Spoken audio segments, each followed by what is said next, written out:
sudah mau hadir di ruangan yang istimewa ini. Nah, sebelum saya memulai untuk materi hari ini, saya pengen breaking dulu. Jadi nanti ketika saya bilang dor, Bapak Ibu guru bilang dor. Ketika saya bilang dor, maka Bapak Ibu guru bilang gak kena gitu kan. Ya, nah jadi ketika saya bilang dornya banyak, dor dulu gitu kan. Nanti Bapak Ibu seolah-olah tertembak mati. Oh, gitu ya. Siap. Satu, dua, tiga, dor. Dor.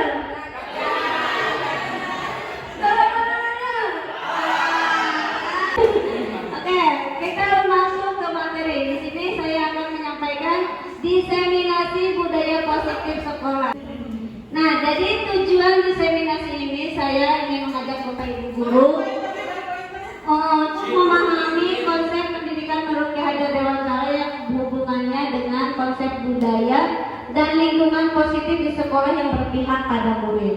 Kedua, melakukan evaluasi dan refleksi tentang praktik disiplin dalam pendidikan Indonesia secara umum dan mendapatkan pemahaman baru mengenai konsep disiplin positif di lingkungan sekolah. Yang ketiga, memahami peran sebagai guru untuk membangun budaya positif dengan menerapkan konsep disiplin positif dalam interaksi dengan murid.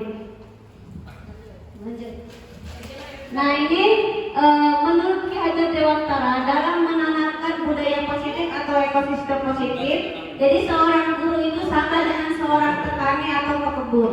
Nah, kenapa seperti itu ya?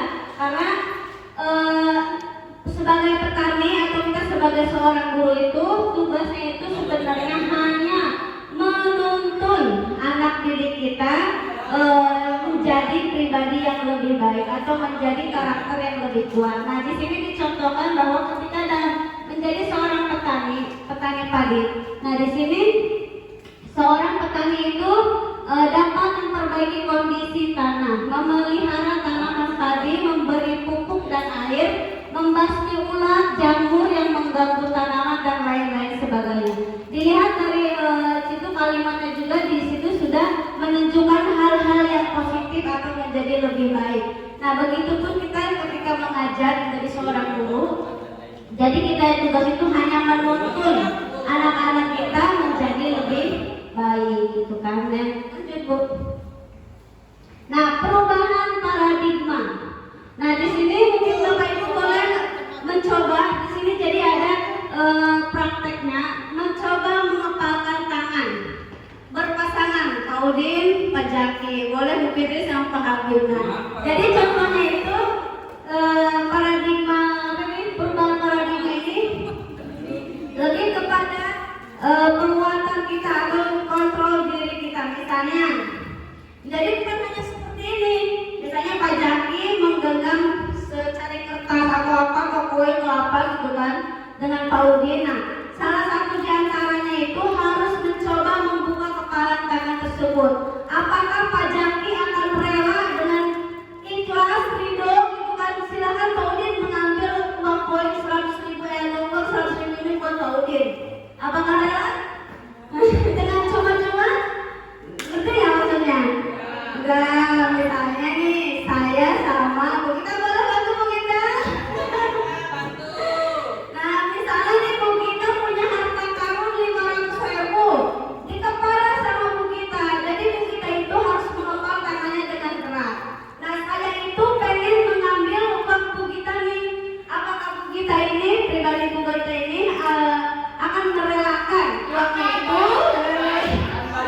Apakah saya harus dulu berusaha keras? Saya berusaha membuka tangan Bu Gita semuanya hese misalnya. Atau misalnya saya memberi iming-iming Bu Gita, ayo kalangan sari sini, ayo bantu. Nah, gitu. Jadi paradigma apa sih Bu? Jadi perubahan paradigma ini lanjut Bu. Perubahan paradigma ini bisa menjadi ilusi kontrol kalian. Jadi Bapak Ibu guru itu untuk mengontrol diri itu bagaimana ketika seseorang meminta sesuatu hal kepada Bapak Ibu guru. Apakah harus secara ikhlas, cuma-cuma gitu bahasanya, atau orang itu harus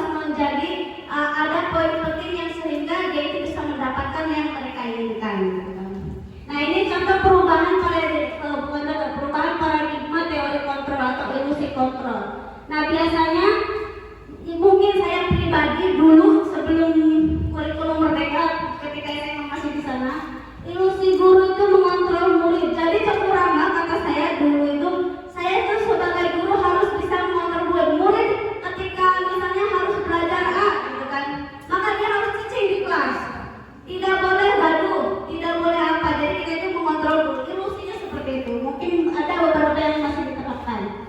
Ilusi bahwa kritik dan membuat orang merasa bersalah dapat menguatkan karakter. Nah ini barulah urut saya seperti itu.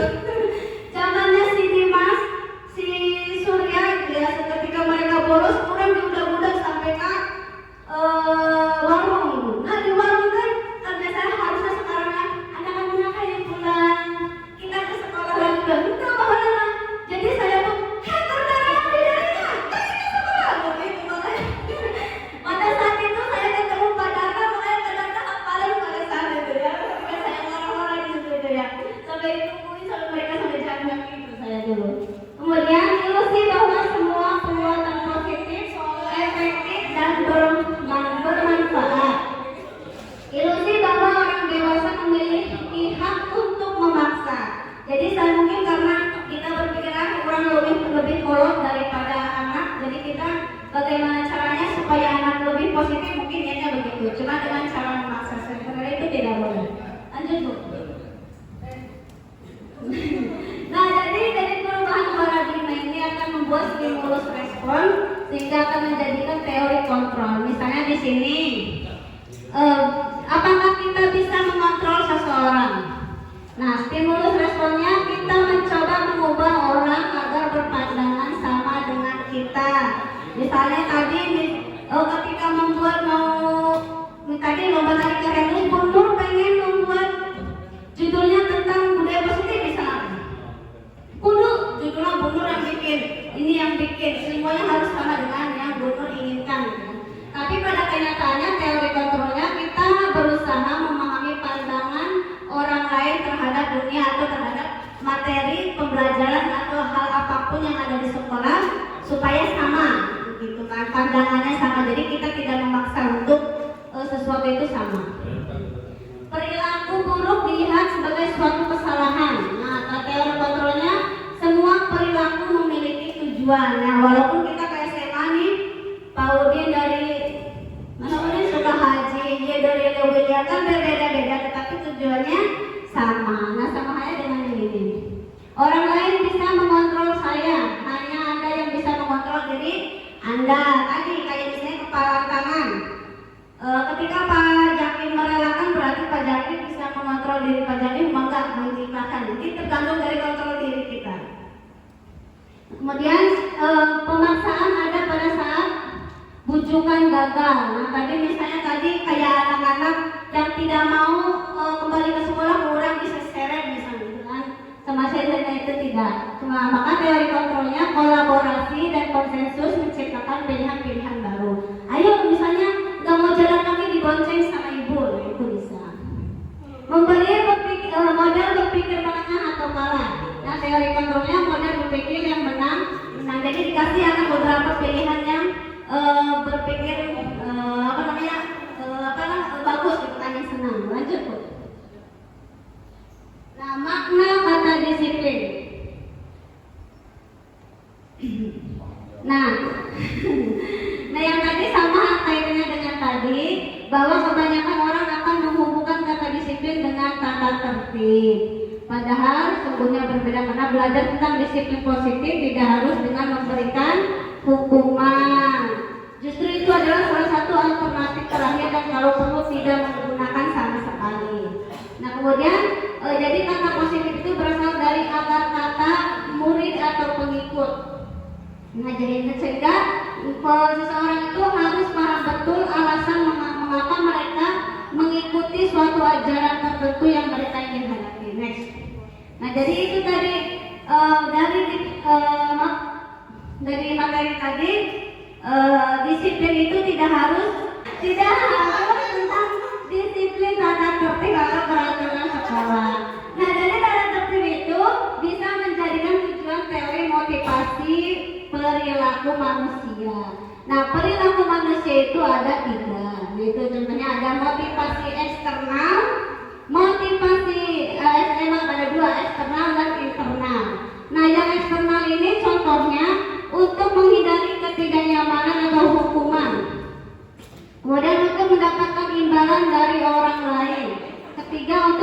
menguasai diri sendiri menjadi insan sesuai dengan harapan kita.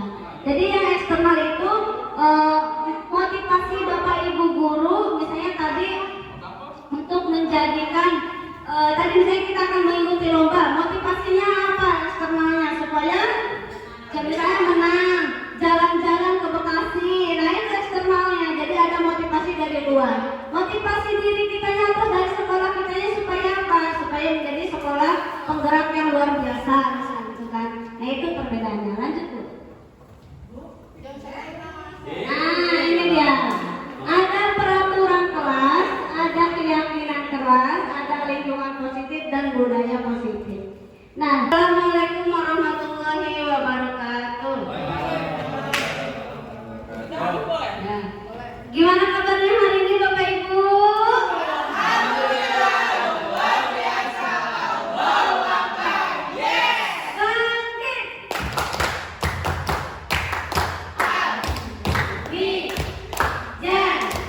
Almijan. Oke, terima kasih Bapak Ibu hebat yang sudah mau hadir di ruangan yang istimewa ini. Nah, sebelum saya memulai untuk materi hari ini, saya pengen breaking dulu kayak sama kayak Bu Gita. Ya, jadi nanti ketika saya bilang dor, Bapak Ibu guru bilang dor. Ketika saya bilang dor, maka Bapak Ibu guru bilang gak kena gitu kan. Ya, nah jadi ketika saya bilang dornya banyak dor gitu kan, nanti Bapak Ibu seolah-olah tertembak mati. Oh, gitu ya, siap. Siap. 1, 2, 3, dor.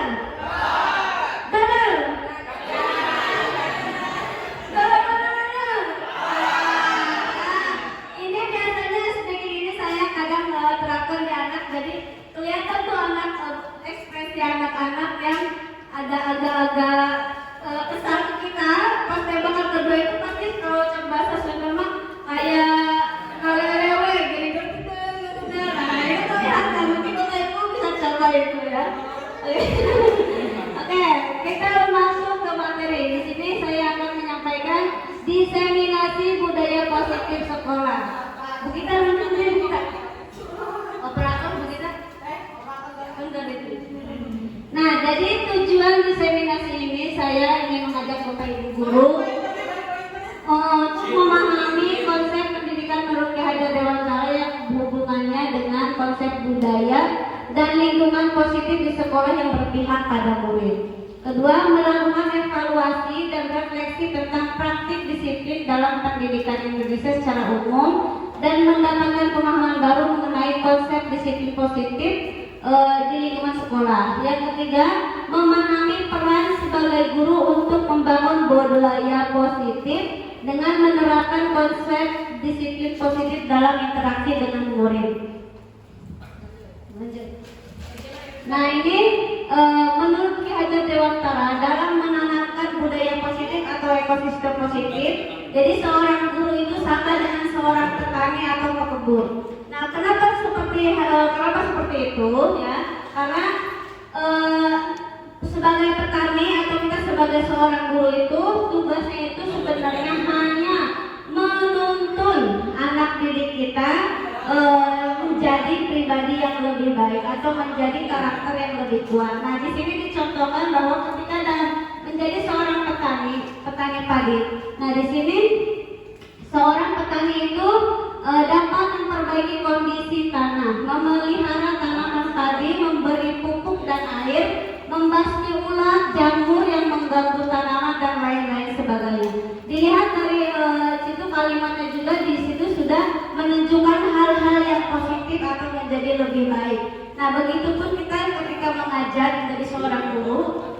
Jadi kita tugas itu hanya menuntun anak-anak kita menjadi lebih baik, gitu kan? Lanjut Bu. Nah, perubahan paradigma. Nah, di sini mungkin Bapak Ibu boleh mencoba. Di sini jadi ada prakteknya, mencoba mengepalkan tangan berpasangan, Pak Udin, Pak Jaki, boleh Bu Fitri sama Pak Habib. Jadi contohnya itu paradigma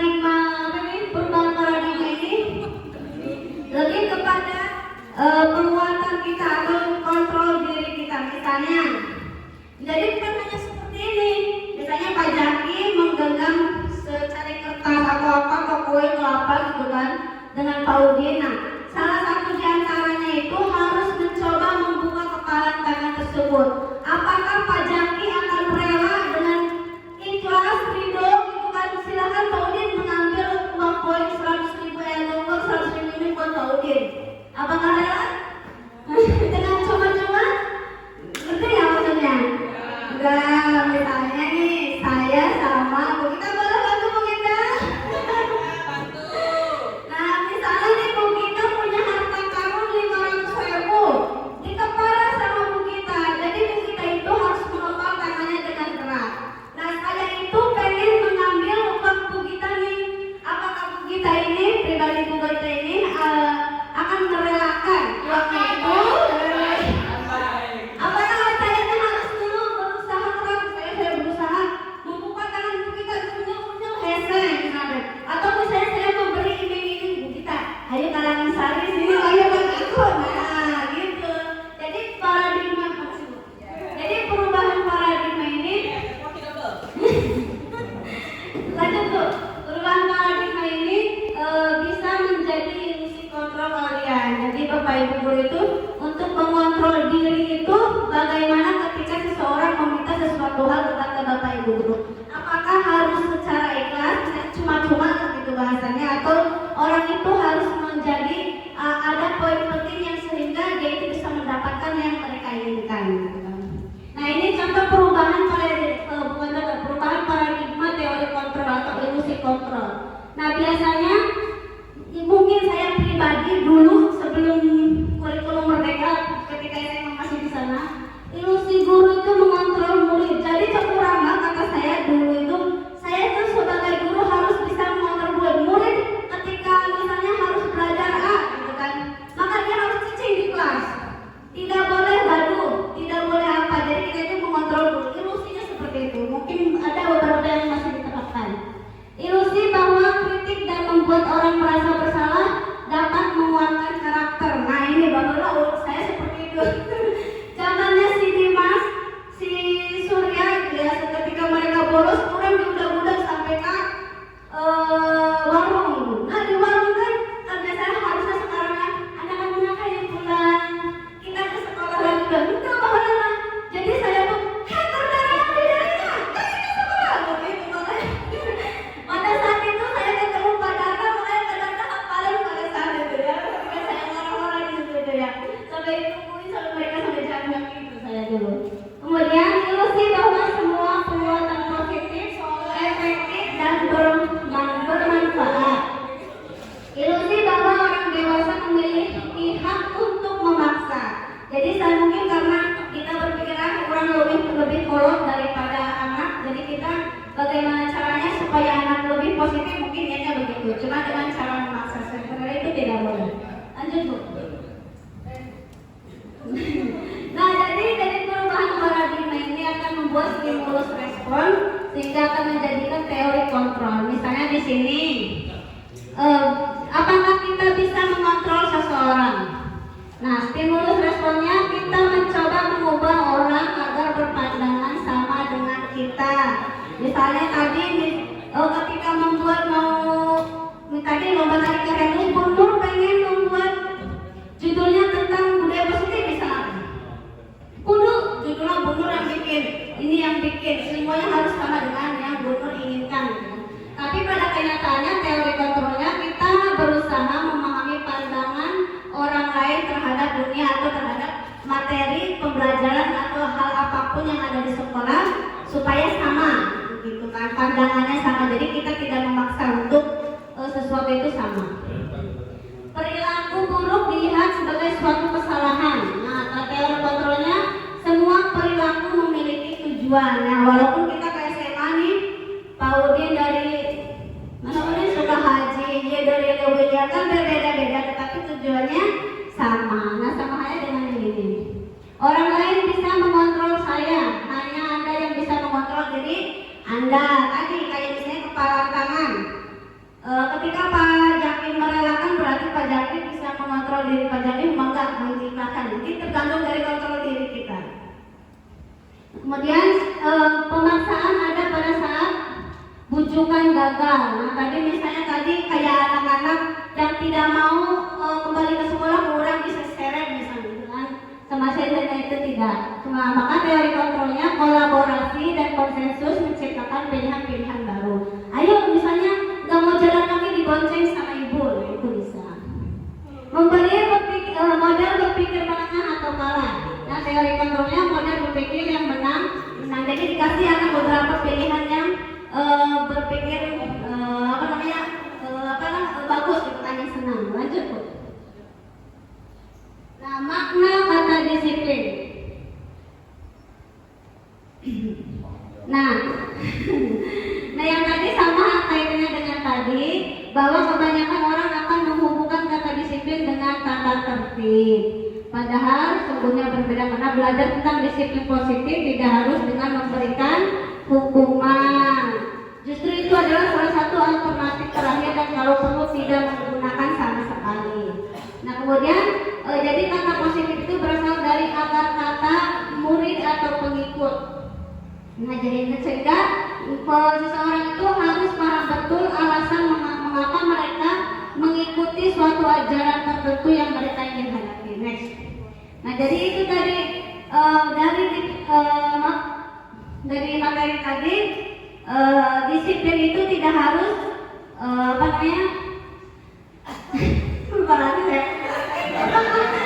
tidak harus tentang disiplin tata tertib atau peraturan sekolah. Nah dari tata tertib itu bisa menjadikan tujuan teori motivasi perilaku manusia. Nah perilaku manusia itu ada 3. Itu contohnya ada motivasi eksternal, motivasi SMA ada 2, eksternal dan internal. Nah yang eksternal ini contohnya untuk menghindari ketidaknyamanan atau hukuman, kemudian untuk mendapatkan imbalan dari orang lain, ketiga untuk menghargai diri sendiri menjadi insan sesuai dengan harapan kita.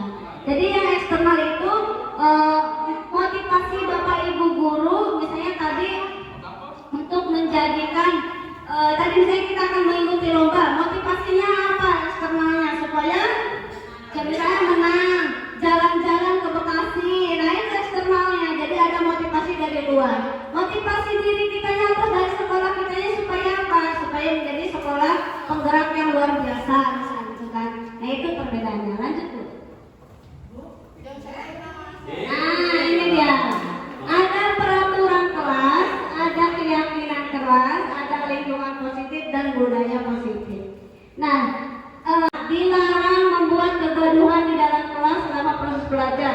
Membuat coretan di dinding ataupun meja merupakan hal terlarang. Masuk kelas tanpa bangku dilarang membolos. Nah, itu adalah peraturan kelas atau keyakinan kelas.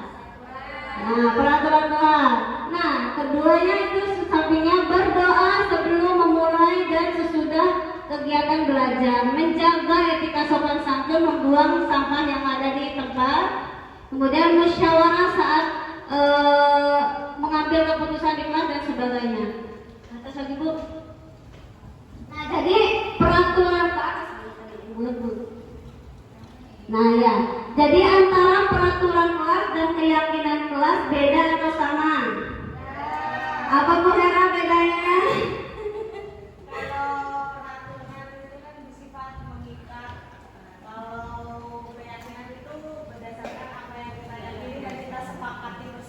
Ya, keyakinan. Jadi peraturan kelas mas yang mengikat atau lebih kepada satu arah, misalnya Bu Hera A maka harus A. Nah bedaannya dengan keyakinan kelas atau kesepakatan kelasnya itu adalah kesepakatan bersama. Jadi Bapak Ibu guru sebelum belajar bisa menerapkan keyakinan kelas. Jadi supaya anak-anak itu rileks belajar dengan mata pelajaran Bapak Ibu. Jadi tidak ada alasan izin lagi keluar sampai 5 kali dan sebagainya. Itu harus ada keyakinan kelas dulu. Nah kemudian dari keyakinan kelas itu maka akan menciptakan lingkungan yang positif. Nah ketika anak-anak sudah menanamkan atau tertanam budaya positif, lingkungan yang positif di dalam dirinya dan di sekolah, di kelas ya, maka akan menciptakan budaya positif di sekolah kita.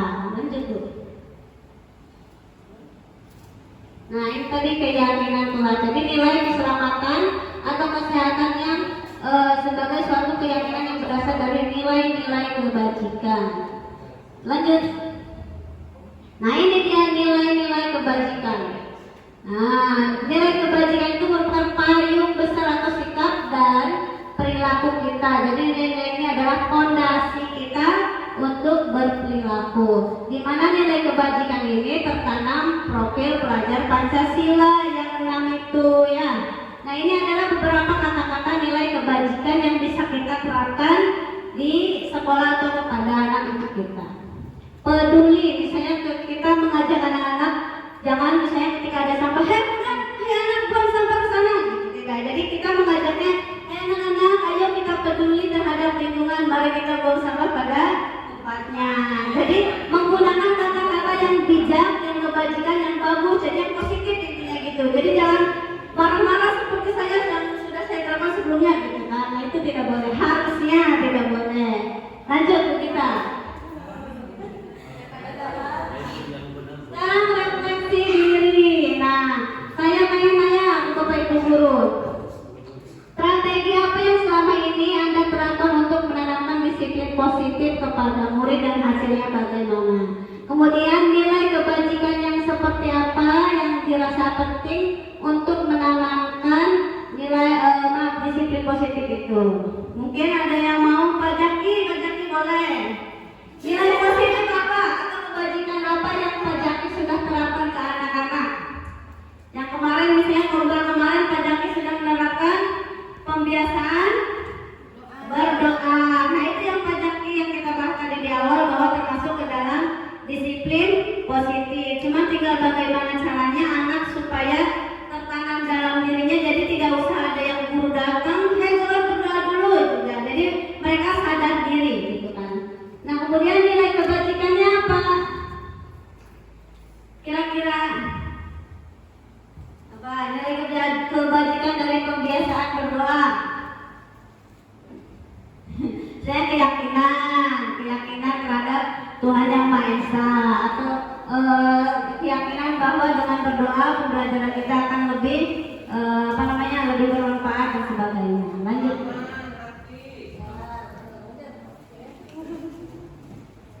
Nah, jadi di dalam yang tadi disiplin positif, makanya diusahakan tidak ada yang namanya hukuman atau konsekuensi. Nah, ini salah satu contoh perbedaannya. Hukuman, sesuatu yang menyakitkan harus terjadi. Kalau konsekuensi sesuatu harus terjadi. Misalnya kemudian membuat anak sakit, misalnya berupa fisik atau menyakitkan hati. Nah, kalau yang konsekuensi membuat anak merasa tidak nyaman dalam jangka waktu pendek maupun panjang. Anak membenci kedisiplinan, anak menghargai disiplin. Misalnya kayak tadi anak soleh saya misalnya, ya jadi anak itu banyak sekali tidak masuk sekolah, mungkin diantaranya dia tidak suka dengan kedisiplinan, jadi bolos lagi. Nah, itu harus Bu Hera tahu ya. Jadi bagaimana caranya si anak itu bisa menghargai kedisiplinan di sekolah untuk datang tepat waktu, tidak selalu bolos ketika belajar dan sebagainya. Nah, ini contohnya tindakan guru, hukuman atau konsekuensi. Mencatat 100 kali di dalam buku kalimat saya tidak akan terlambat lagi karena terlambat ke sekolah. Hukuman atau konsekuensi?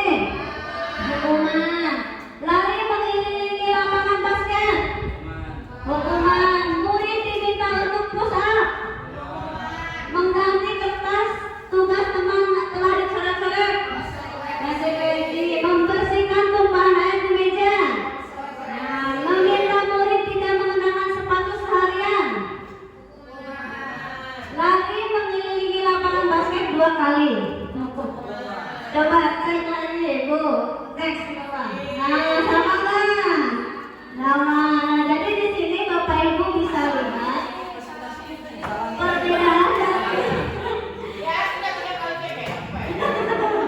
perbedaan dari hukuman dan konsekuensi ya. Jadi dari kalimatnya sudah berbeda. Kalau hukuman itu tadi yang lebih mengharuskan dan menyakitkan, aduh saya capek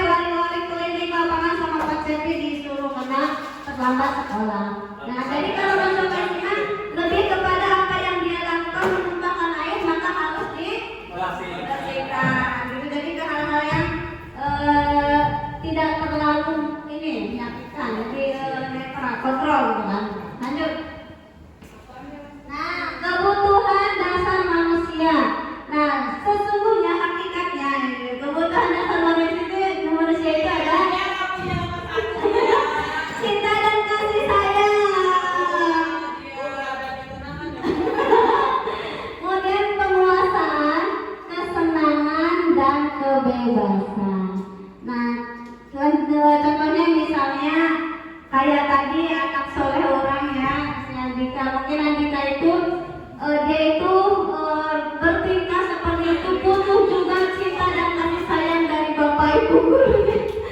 Lebih tepatnya butuh pendekatan. Jadi dia itu pengen diakui, pengen saya tuh ada loh bu di sini, saya kan udah bolos tes kata ayah gitu. Jadi pengen lebih kepada pengakuan dari bapak ibu guru. Mungkin selain itu juga dia karena kesenangan juga bisa.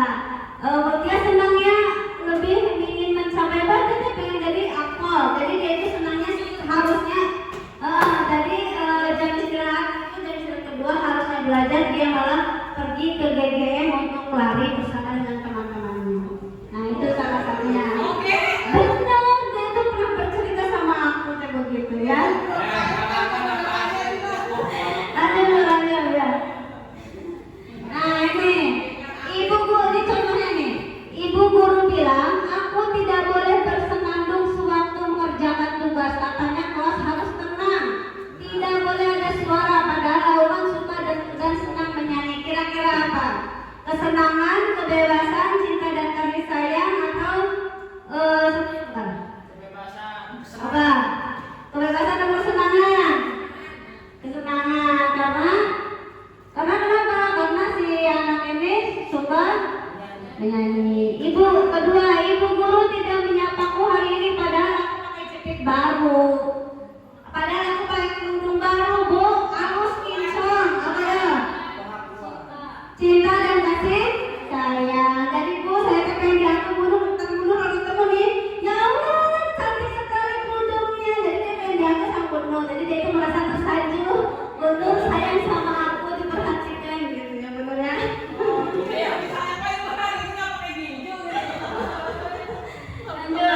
Aku bosan, masa belajar cuma gitu-gitu aja, dengerin ibu guru aja.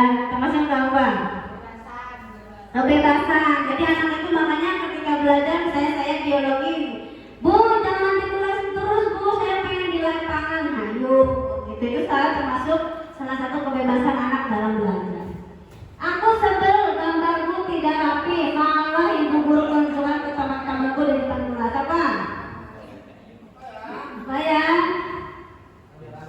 Penguasaan, kebebasan, cinta kasih sayang, apa? Kesenangan, apa? Lebih ke penguasaan sebenarnya bu ya. Ayo lanjut coba. Nah jadi ini adalah 5 posisi kontrol ketika kita menjadi seorang pendidik dalam menyelesaikan permasalahan anak-anak didik kita. Di sini ada identitas gagal atau kontrol dari luar. Jadi kita ini sebagai guru apakah akan menjadi penghukum atau membuat si anak merasa bersalah. Kemudian identitas berhasil atau kesuksesan. Apakah si anak itu akan kita ajak sebagai teman atau kita sebagai pemantau. Dan yang terakhir identitas berhasil atau sukses yaitu kontrol diri, yaitu menjadi manajer ya. Jadi di sini perbedaannya bisa Bapak Ibu lihat, ada guru berbuat, guru berkata, hasil kaitan dengan dunia berkualitas, murid berkata, dampak pada murid. Nah, jadi bisa dilihat, misalnya yang poin pertama guru berbuat, menghardik atau menunjuk-nunjuk. Yang kayak tadi misalnya saya, hei kamu bolos banget, ayo kita kembali ke sekolah. Nah, itu termasuknya ada seorang guru yang menghukum atau membuat si anak bersalah gitu kan. Ibu kecewa sama kamu, kenapa kamu bolos terus ke sekolah, misalnya ibu kayak gitu. Nah itu salah satu yang membuat anak semakin merasa bersalah. Oh, belum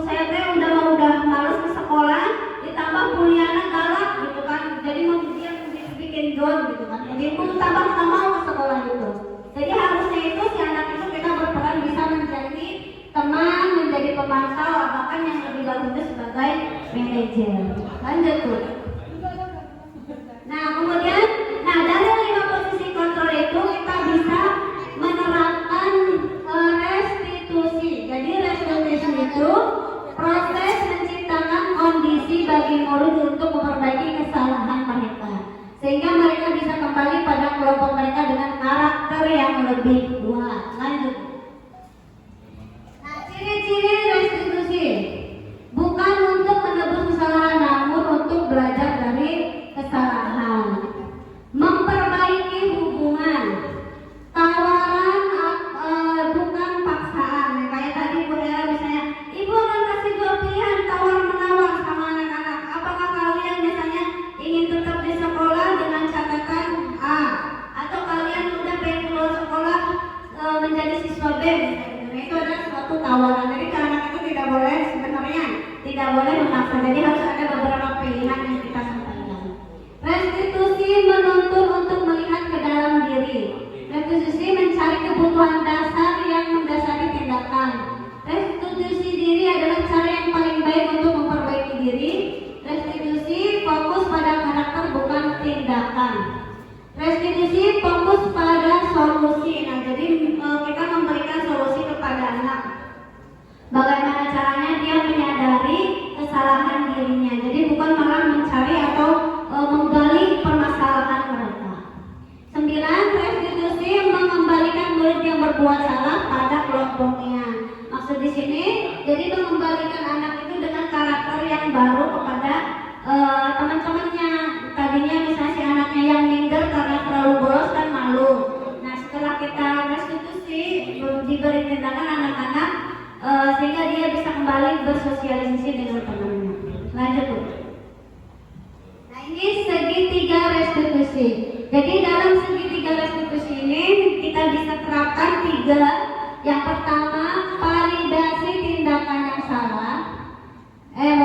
Menstabilkan identitas, validasi tindakan yang salah, kemudian menanyakan keyakinan kelas. Lanjut.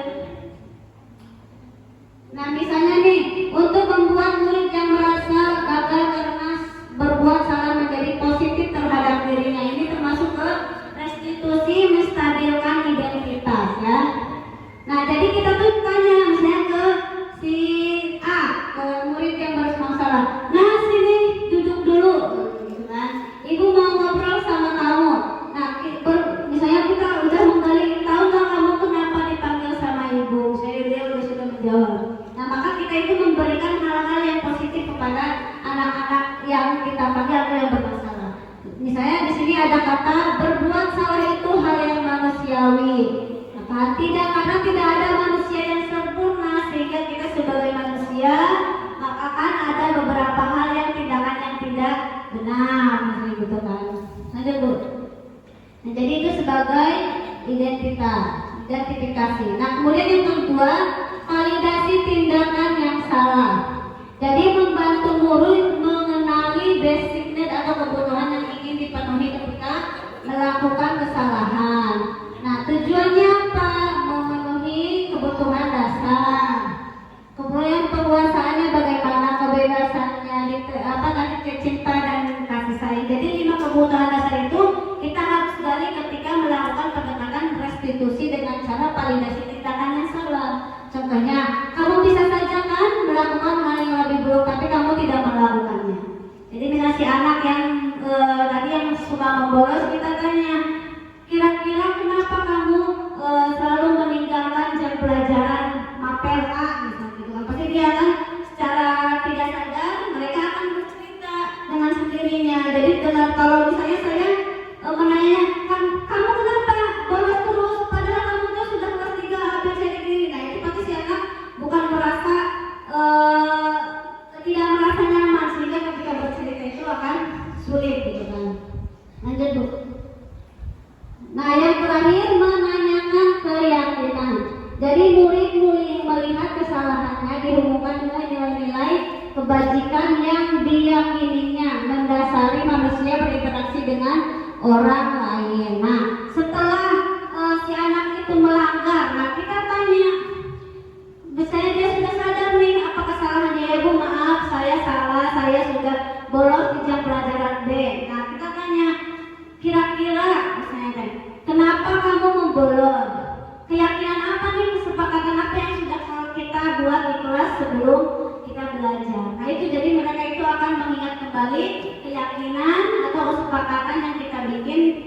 sebelum pembelajaran. Lanjut Bu.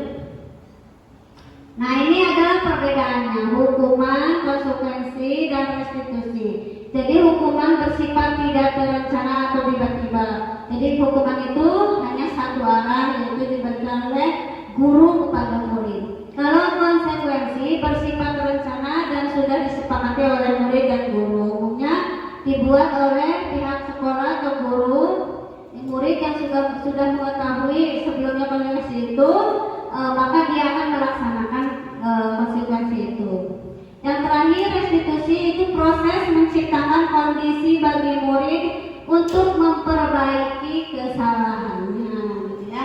Jadi dari ketiga metode ini yang paling bagus kita coba terapkan itu adalah di restitusi, karena itu sudah mencakup semuanya, sehingga anak-anak kita itu bukan semakin merasa bersalah, bukan semakin merasa malas berangkat ke sekolah, jadi mereka akan semakin merasa dicinta dan dikasih sayang oleh bapak ibu guru. Lanjut mungkin? Sudah selesai. Terima kasih. Ada yang ingin ditanyakan? Satu orang, dua orang boleh, dua orang. Boleh Bu kita ya?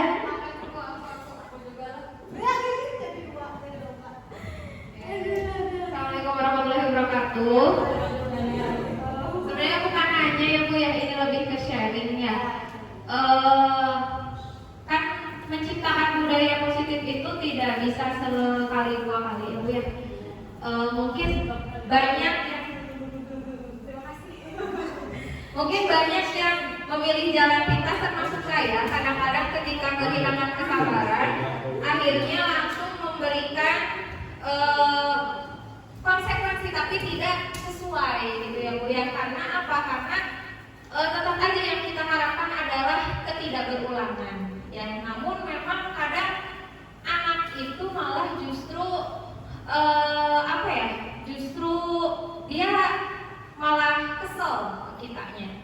Tapi ketika kita mencoba menciptakan budaya positif juga, kadang-kadang anak-anak tuh menyepelekan gitu. Bahkan ada yang bilang, ibu kenapa sih kok guru-guru itu lembek banget ke siswa? Ya, padahal mereka mungkin tidak paham. Kita kan tidak mau ada kekerasan, sekalipun kekerasan verbal ya. Cuma jatuhnya ke siswa itu mereka berpikirnya, ya kita terlalu lembek. Kita tidak bisa mengambil tindakan tegas. Nah, maksudnya saya sharing ya, ibu yang sharing. Jadi ini apa sih? Jadi kita harusnya seperti apa ya Bu ya, baiknya gitu ya. Terutama untuk saya gitu, kadang saya juga ingin mengambil jalan pintas gitu, tapi tidak berdampak baik kepada siswa pun. Saya mau menerapkan budaya positif, siswa pun kurang respect dengan itu gitu ya. Jadi sebaiknya jalan tengahnya seperti apa Bu ya. Terima kasih. Ada lagi? Ditanggung ada jawab duluan.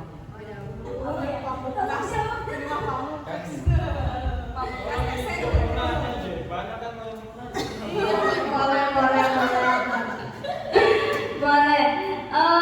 Memang sulit ya kalau kita menangani permasalahan yang ada di lapangan. Kan teori itu mudah, tapi prakteknya gampang gitu ya. Prakteknya sulit gitu ya.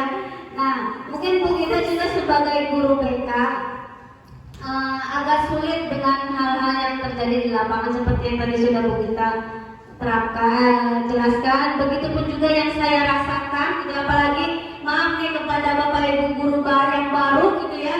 Anak-anak itu kelihatannya karena mungkin karena usianya nggak terlalu jauh. Kadang anak-anak menyepelekan, ada yang keluar kelas seenaknya, atau ketika Pak Cepi berolahraga mereka malah kemana gitu kan. Saya juga mungkin pernah mengalami ketika dulu pertama awal mengajar, sedih rasanya sebetulnya. Nah, mungkin bagaimana caranya? Saya sebagai seorang guru mungkin lebih bersabar. Dalam artian terus sambil membimbing anak-anaknya merangkul ya. Walaupun itu rangkul deh ya. Memang seperti itu, karena tugas kita sebagai seorang guru adalah menuntun lagi. Kalau anaknya masih belum berubah, maka kita harus yang terus mencoba menuntun anak-anak didik kita dalam menjadi pribadi yang lebih baik. Mungkin juga bisa diterapkan beberapa tadi, kita mungkin sudah sering terapkan sebenarnya yang metode restitusi itu menindaklanjuti identifikasi masalah, menindaklanjuti kemudian menanyakan tingkat kelas terus menuntun dan jangan pernah bosan, gitu aja sih Bu. Ada lagi?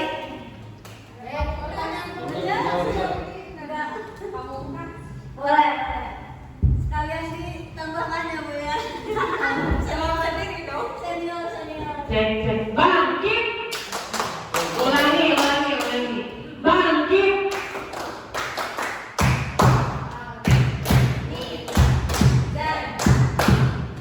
Al-Mizan.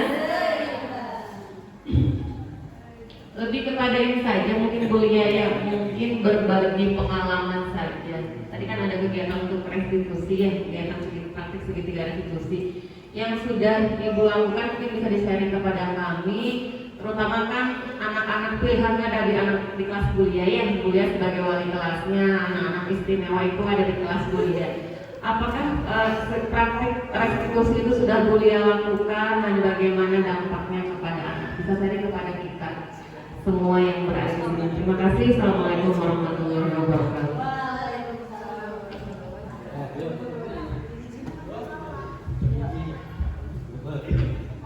Tidak langsung sudah menerapkannya. Yang tadi yang sudah dua anak soleh saya yang tadi ya, Andika sama Jalil itu sebelumnya saya sudah awal-awal ketika tahun ajaran baru itu sebagai wali kelas saya sudah panggil karena mendengar cerita-cerita dari Pak Udin, dari guru-guru lain bahwa anak dua ini istimewa gitu kan. Nah saya juga sudah nanya ke mereka berdua sebelumnya itu kenapa yang sudah mereka lakukan di kelas 1 dan 2 itu kenapa terjadi seperti itu. Jadi mereka bercerita dengan sendirinya. Nah tapi memang sih saat itu saya itu khususnya pada Jalil ya, kayak ketika dia mau berusaha berubah gitu kan, saya akan memberi dia suatu penghargaan. Penghargaan itu disembunyiin di ini adalah silakan kan. Nah alhamdulillah ketika memang mungkin dia mengajar suatu penghargaan itu, tapi dia lebih baik daripada ketika kelas 2 dan kelas 3, kelas 1. Jadi ketika walaupun si Andika itu tidak ada, Jalil tetap ada, walau kadang-kadang masih tidak ada gitu kan. Dan jadi salah satunya itu jadi si Jalil itu salah satunya yang sudah menjadi murid yang lebih baik daripada sebelumnya, sudah mau ada datang ke sekolah. Ketika izin pun dia ada nge-WA atau telepon saya. Nah mungkin yang masih saya terus bersabar itu yang satunya si Andika itu. Nah caranya bagaimana? Mungkin dengan cara saya dipanggil secara face to face sudah, melalui orang tuanya sudah. Jadi mungkin saat ini saya itu lebih sering berkomunikasi ke Andika lewat handphone, di WA gitu kan. Jadi apa-apa di WA. Kenapa nggak hadir di WA walaupun sebenarnya agak membosankan gitu kan ya. Cuman nanti itu tugas kita menjadi sebagai seorang guru, terutama wali kelas. Jadi mungkin pendekatannya untuk saat ini karena ke Andika belum menjadi pribadi yang lebih baik, saya masih terus pendekatan. Selain bersama orang tuanya juga ke Andikanya. Begitu Bu. Terima kasih. Ada lagi? Ada lagi? Tidak ada? Oke, kalau tidak ada, terima kasih Bapak Ibu guru yang sudah mau hadir di acara diseminasi budaya positif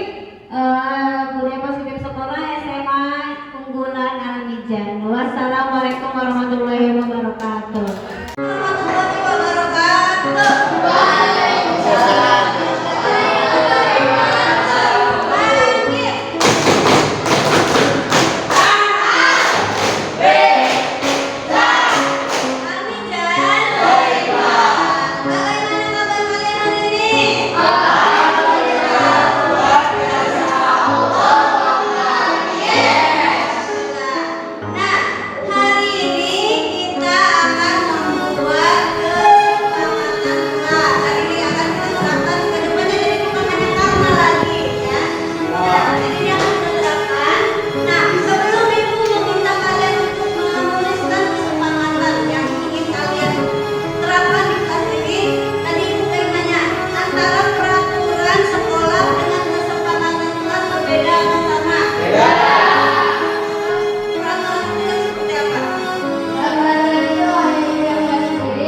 sedangkan kesepakatan itu kita bareng-bareng. Nah, jadi kalau peraturan sekolah itu atau peraturan kelas main makanya disepakati oleh satu orang misalnya ibu, kalian harus menggunakan guru yang warna hitam untuk belajar biologi. Nah, itu adalah peraturan kelas yang biologi. Kalau kesepakatan kelas itu adalah kesepakatan bersama, di mana kalian itu ketika belajar maupun ibu atau dan guru lain keinginan kalian sama tetapi dalam hal yang positif. Kalau kesepakatan yang keinginan yang aneh-aneh itu tidak diizinkan. Sampai sini paham? Sambil melihat keinginan kalian itu dilakukan. Silakan kalian tuliskan kesepakatan yang ingin kalian capai di kelas ini. Jangan kalian pikirkan baik-baik hal positif apa yang ingin kalian terapkan di kelas ini.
Pengen banyak praktek dan belajar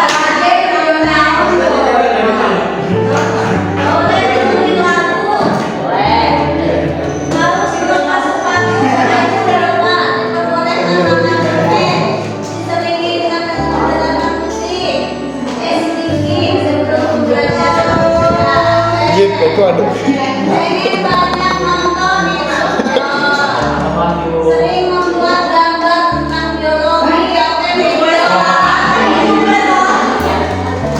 banyak praktek, sering praktek keluar supaya gak bosan. Ingin ada praktek di sekolah pembelajaran semisal satu babnya. Yuk, gimana nih maksudnya? Ingin ada praktek di sekolah pembelajaran semisal satu babnya. Jadi di satu waktu ada praktek. Oh ya, itu praktek ya. Ada skripsi, jangan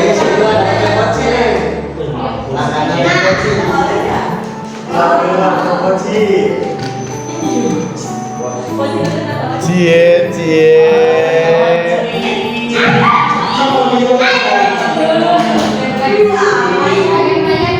Oh my god, saya tinggal lakukan lagi. Nggak bisa ya.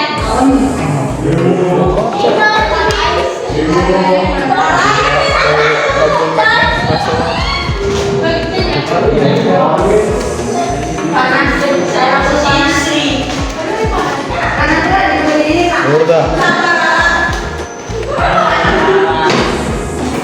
Dari mana?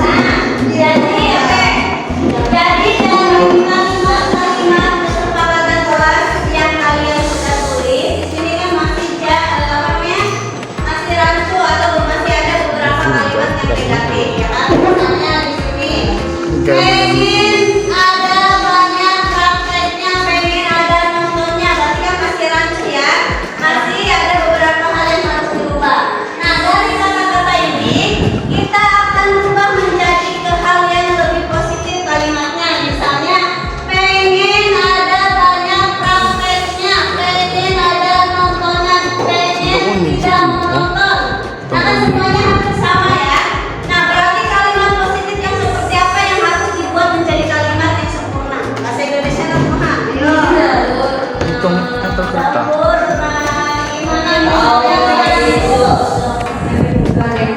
Berarti kan lebih kalau praktek Mana gandeng?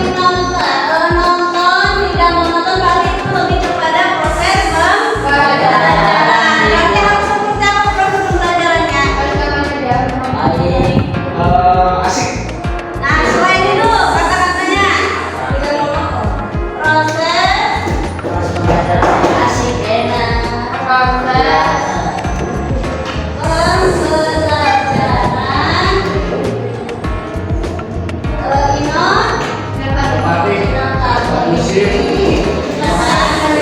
kemudian di sini ada yang menuliskan banyak sering membuat gambar tentang biologi, berarti media belajar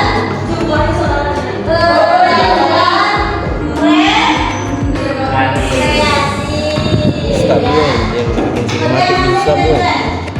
Yuk. datang jam Lain ayah rumah ini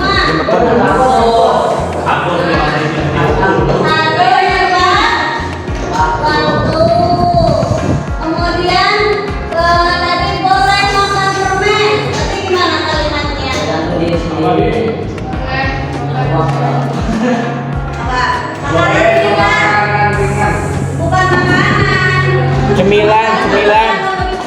Cemilan bu, cemilan. Minuman kok. Permen. Apa? Boleh memakan permen asalkan permen datang.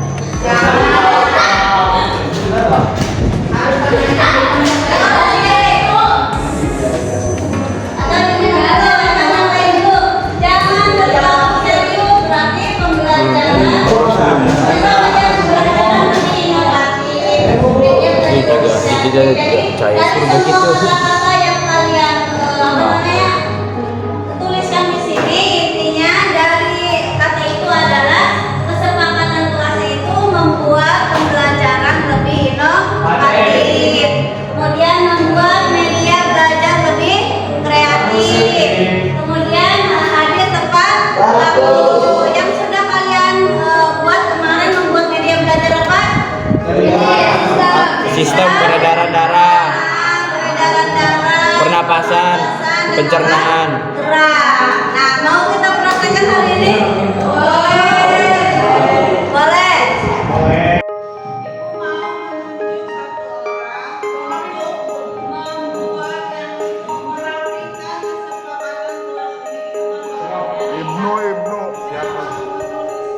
Ibnu bu, Ibnu.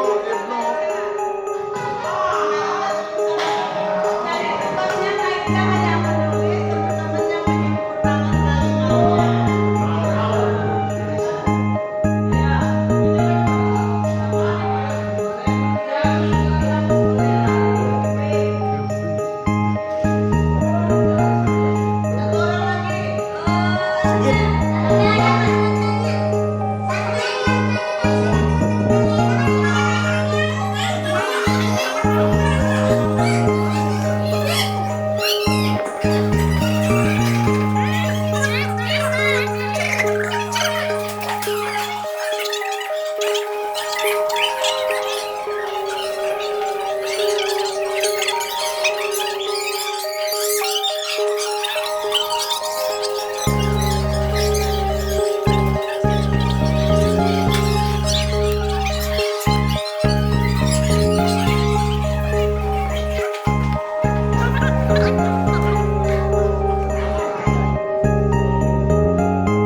Bungo Jai renang berenang. Gak pernah renang. Boleh Bu, udah saja renang Bu.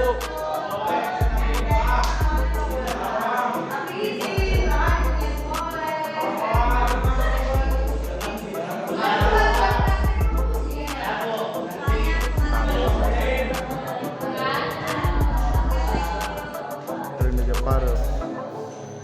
Adrian, lihat sini. Gila gak coba. Hai dulu Adrian, hai dulu.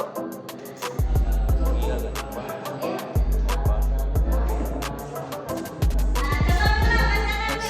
Gila bintang, gila. Ngerapal bintang.